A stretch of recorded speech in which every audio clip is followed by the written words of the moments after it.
Laila Majnu, Romeo Juliet, Othello Desdemona, Shiri Farhad, Nal Damayanti, Salim Anarkali, Shahjahan মমতাজের অমর প্রেম কাহিনী বিশ্ববিদিত।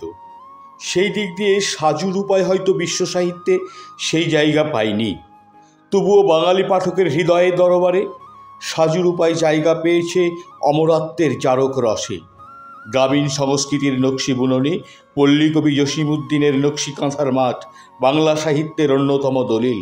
রসিক পাঠকের রসগ্রহণের ধারাবাহিকতা স্বতঃস্ফূর্তভাবেই তার নয়নে নামিয়ে আনে বেদনার আশু।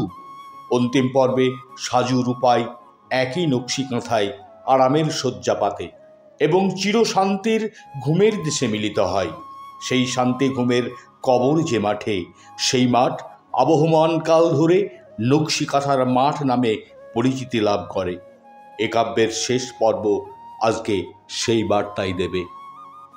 আজও এই গাঁও অঝরে চাহিয়া ওই গাঁওটির পানে নীরবে বসিয়া কোন কথা যেন কহিতেছে কানে কানে। মধ্যে অথই শুনো মাঠ খানি ফাটলে ফাটলে ফাটে, ফাগুনের রোদে শুকাইছে যেন কি ব্যথারে মুখ মাটি। নিঠুর চাষিরা বুক হতে তার ধানের বসন খানি, কোন সে বিরল পল্লীর ঘরে নিয়ে গেছে হাই টানি। বাতাসের পায়ে বাজে না আজিকে ঝলমলমল গান, মাঠের ধুলায় পাক খেয়ে পড়ে কত যেন হয়ে ম্লান। সোনার সিতারে হরেছে রাবণ পল্লীর পথ পরে, মুঠি মুঠি ধানে গহনা তাহার পড়িয়াছে বুঝি জোরে।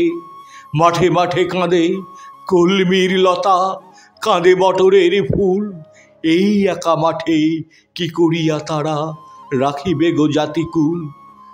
লাঙল আজিকে হয়েছে পাগল কঠিন মাটিরে চিরে, বুকখানি তার নাড়িয়া নাড়িয়া ঢেলারে ভাঙিবে শিরে। তবু এই গাঁও রহিয়াছে চেয়ে ওই গাঁওটির পানে, কতদিন তারা এমনি কাটাবে কে বা তাহা জানে। মধ্যে লুটায় দিগন্ত জোড়া নকশি কাঁথার মাঠ, সারা বুক ভরি কি কথা সে লিখি নীরবে করিছে পাঠ। এমন নাম তো শুনিনি মাঠের, যদি লাগে কারো ধাঁধা, যারে তারে তুমি শুধাইয়া নিও নাই কোনো এর বাধা।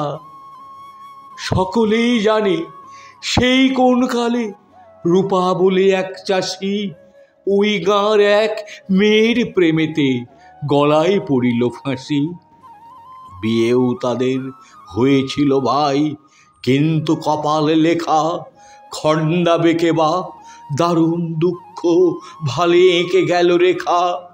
রূপা একদিন ঘর বাড়ি ছেড়ে চলে গেল দূর দেশে, তারই আশা পথে চাহিয়া চাহিয়া বউটি মরিল শেষে। মরিবার কালে বলে গিয়েছিল তাহার নকশি কাঁথা খবরের গায়ে মেলে দেয় যেন বিরহিণী তার মাতা। বহুদিন পরে গাঁয়ের লোকেরা গভীর রাতের কালে শুনিল কে যেন বাজাইছে বাঁশি বেদনার তালে তালে। প্রভাতে সকলে দেখিল আসিয়া সেই কবরের গায়ে রোগ পাণ্ডুর একটি বিদেশি মরিয়া রয়েছে হায়। শিয়রের কাছে পড়ে আছে তার কখানা রঙিন শাড়ি, রাঙা মেঘ বেয়ে দিবসের রবি যেন চলে গেছে বাড়ি।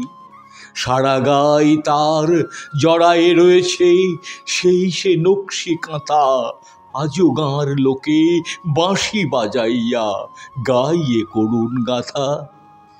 কেহ কেহ নাকি গভীর রাত্রে দেখেছে মাটির পরে মহাশূন্যেতে উড়াইছে কেবা নকশি কাঁথাটি ধরে। হাতে তার সেই বাঁশের বাঁশিটি বাজায় করুণ সুরে, তারি ঢেউ লাগি এ গাঁও ও গাঁও গহন ব্যথায় জুড়ে। সেই হতে গাঁর নামটি হয়েছে নকশি কাঁথার মাঠ, ছেলে বুড়ো গাঁর সকলেই জানে ইহার করুণ পাঠ।